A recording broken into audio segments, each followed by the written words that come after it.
Boa noite, bem-vindos ao nosso Deep Dive. Hoje, a gente mergulha numa análise bem detalhada, que recebemos do Paulo Lindsay.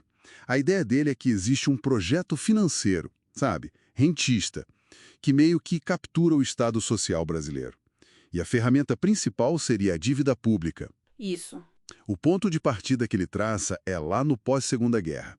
Bretton Woods, aquela nova ordem econômica global, com os Estados Unidos no centro. Exato. E como isso teria, assim, impactado o Brasil, né? Principalmente a partir dos militares.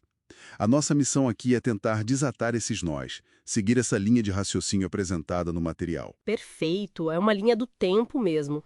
O autor conecta o New Deal americano como inspiração distante, passa pelo nosso milagre econômico, o endividamento daquela época, até chegar nas reformas e leis mais recentes. Tudo isso, na visão dele, teria consolidado esse sistema que gira em torno da dívida. Vamos ver os pilares que ele aponta. Certo, vamos lá então. O começo dessa história, segundo a análise, é o milagre econômico. Ali, entre 69 e 74. O PIB cresceu muito, né? Chegou a bater 14% num ano. Impressionante. Só que o texto diz que isso veio com um preço. Um preço alto. A dívida externa explodiu. Exatamente.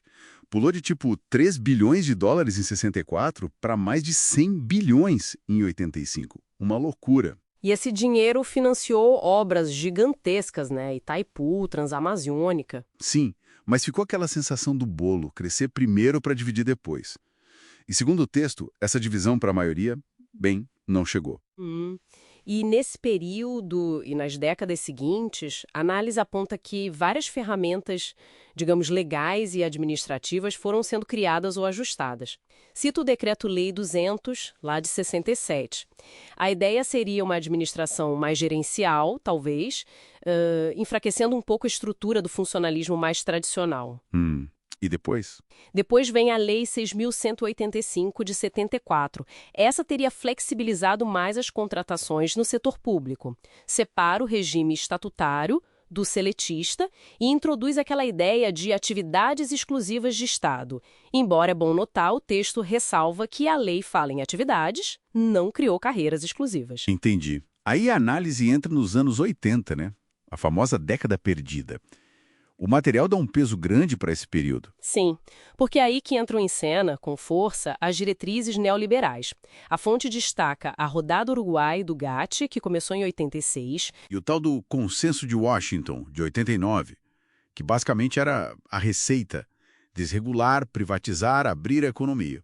E é nesse contexto que o autor levanta pontos que ele considera assim ilegais e que teriam piorado muito a situação da dívida. Como o quê, por exemplo? Fala dos juros flutuantes internacionais. Eles dispararam nos anos 80 e o autor argumenta que isso feriria a Convenção de Viena sobre tratados, que não permitiria esse tipo de mudança unilateral. Entendi.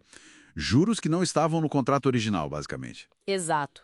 E também mencionou anatocismo, cobrar juros sobre juros, que já era proibido, né? Tinha a súmula 121 do STF desde 63. E tem mais. O texto alega até uma possível fraude na própria Constituinte de 88. Fraude? Como assim? No artigo específico, o 166, parágrafo 3º, inciso 2º, a linha B.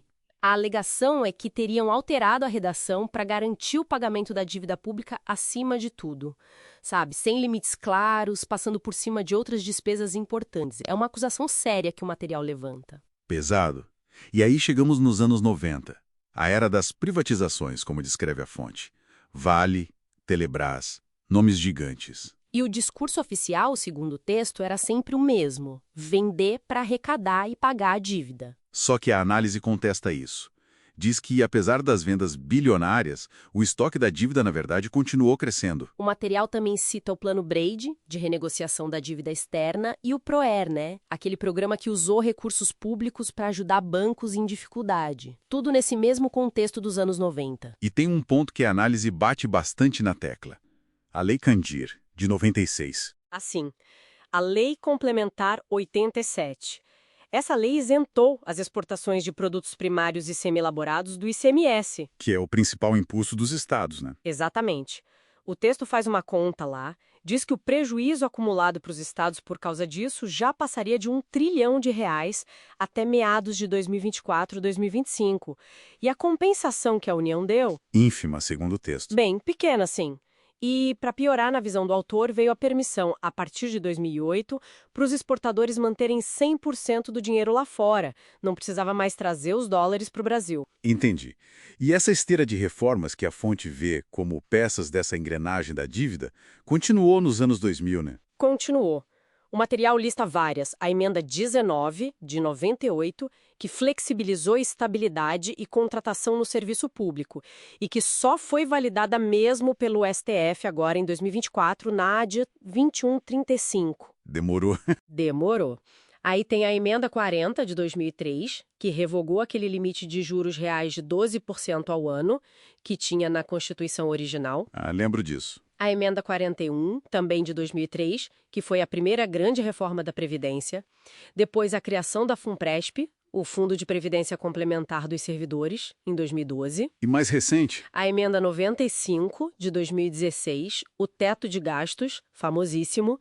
E agora a autonomia do Banco Central, lei de 2021, e o novo arcabouço fiscal, de 2023. E a leitura do autor é que todas essas medidas, de alguma forma, reforçaram a prioridade do pagamento da dívida sobre outras áreas. Exatamente. Essa é a linha condutora da análise.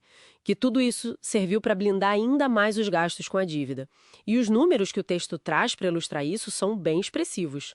Fala de uma dívida bruta do governo geral, a DBGG, na casa dos 9,2 trilhões de reais, mais ou menos em maio de 2024 ou 2025, pelos dados que ele cita. É muito dinheiro. Muito. E o gasto total com o serviço da dívida, juros mais amortizações, teria sido de quase 25 trilhões de reais. Isso entre 2000 e meados de 2025. 25 trilhões pagos. Pagos, segundo os dados apresentados. Aí a pergunta que o texto deixa é: se pagou tudo isso, por que o estoque da dívida principal não diminui na mesma proporção? Por que continua tão alto? Boa pergunta. Ele também critica a dívida dos estados, aquela renegociada pela Lei 9.496 de 97.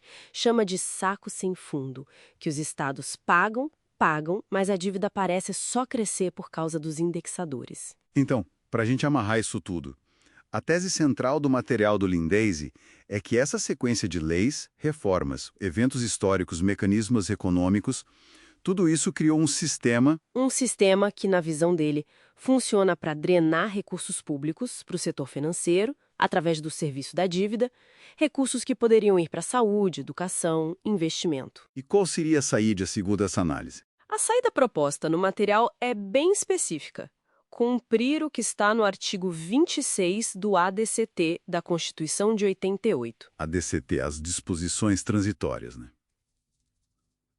O que diz esse artigo? Ele prevê a realização de uma auditoria da dívida externa e interna com participação da sociedade civil. O autor defende que só essa auditoria poderia esclarecer essas supostas ilegalidades e fraudes que ele aponta. Principalmente a questão do artigo 166. E o próprio não cumprimento desse artigo 26, da auditoria. Exato. Esses são vistos como os pontos nevrálgicos a serem investigados. Bem, é uma análise densa, com muitos pontos polêmicos, claro, mas acho que fica uma reflexão importante a partir do que foi exposto aqui. Qual seria? Até que ponto a forma como a nossa dívida pública está hoje estruturada, com todas essas leis, regras, mecanismos que a análise descreve, realmente influencia ou talvez até determina as escolhas que fazemos sobre onde o dinheiro público vai ser gasto e como isso molda a nossa percepção sobre o que é prioridade para o país. É uma questão fundamental, sem dúvida. Algo para a gente continuar pensando e aprofundando.